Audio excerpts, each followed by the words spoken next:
Grabe nga mga posisyon ba?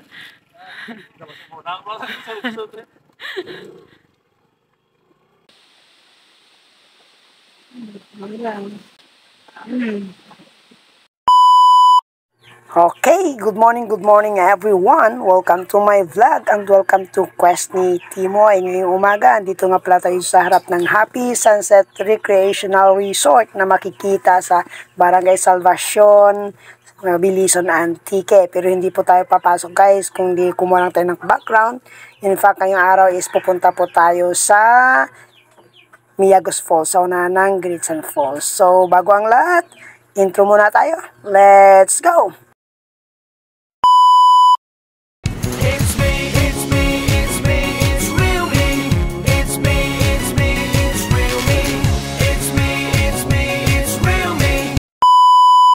Alright, so ayan na guys, nag-umpisa na po yung ating adventure at ito ay nagsisimula sa pamamagitan ng road trip dahil gamit po yung motorsiklo, babiyahe po tayo papasok doon sa border ng Antique, Iloilo, via San Remeo, Tubungan Road at didiretso po tayo sa Barangay Ikabugao, Igbaras, Iloilo at bababa po tayo sa Gritsan Falls at didiretso po tayo sa Miagos Falls dahil yung Miagos Falls yung ating target today. So without further ado, let's go! Arat na guys!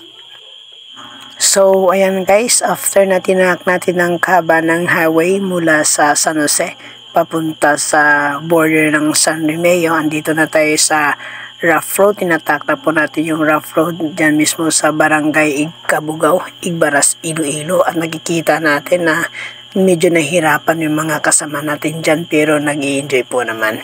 So ayan, panoorin lang po natin and then mamaya update ko na kayo kung saan na tayo banda. Okay? Nanay! Okay. Okay. Nanlag.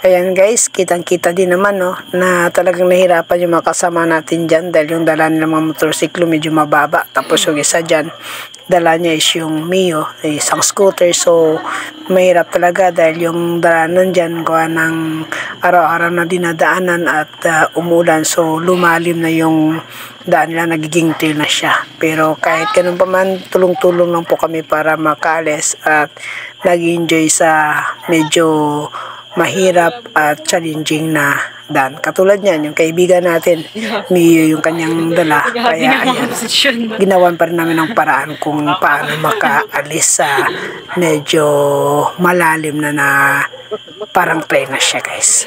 Enjoy lang po sila dyan. Alright, so panoorin natin. Okay.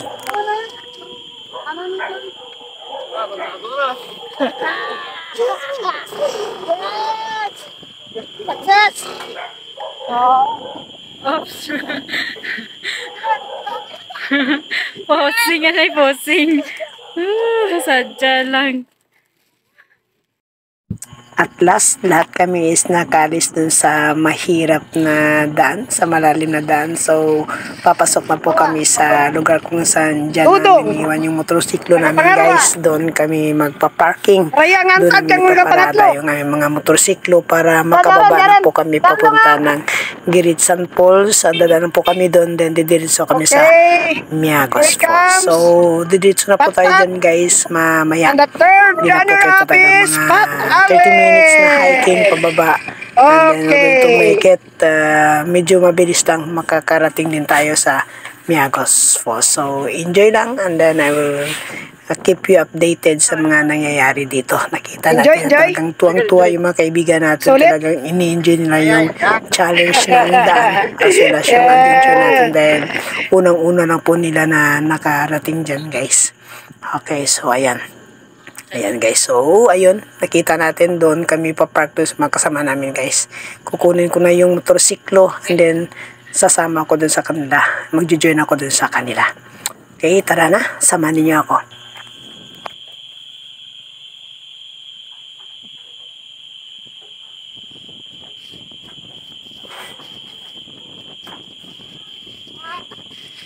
Grabe ang hangin.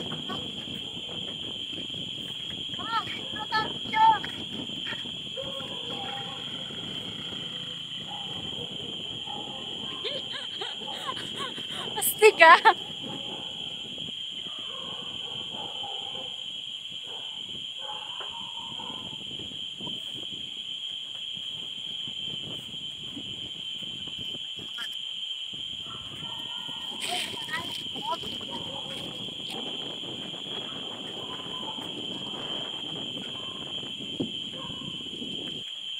So, ayan guys, ayan na po yung Great Sand Falls, pero hindi tayo bababa dyan, dadaanan po tayo dahil didiretso po tayo sa Miagos Falls. So, yun yung nangyari after na nakapark tayo, nakakuha ng mga ilang videos at saka picture doon sa taas. Ayan, umalis na din kami at saka lumiritso na kami dito sa Miagos Falls. Ito po yung mataas na talon na makikita natin banda sa Tubungan area. So, ayan. Maganda po siya. Pero ang inyo, pero pangambal nyo, ano manggapon? Ay, dan. Medyo malapit Ano, na kinaraya manggapon? natin yung kaganda niya talaga. And then, yung asawa ko naman, siya yung kumukuha ng video para sa akin. So, maraming salamat guys. Andito na lang po tayo. Maraming salamat sa inyong suporta. So, hanggang sa muli, huwag pong kalimutan. I-like ating video, mag-comment, mag-subscribe at saka mag-bell all para lagi kayong updated sa mga upload na ating gagawin. Thank you very much for watching. Bye-bye! Pwede yung go-bowdel. Wala. Ha?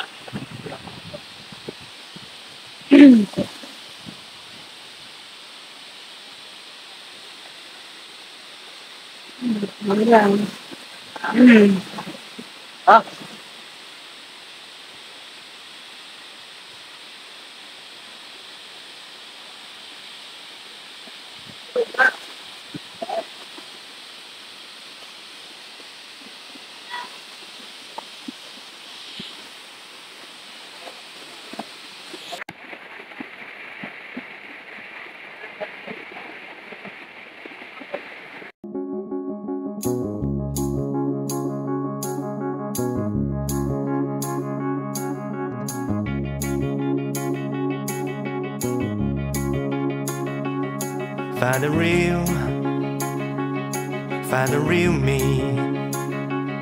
So let's go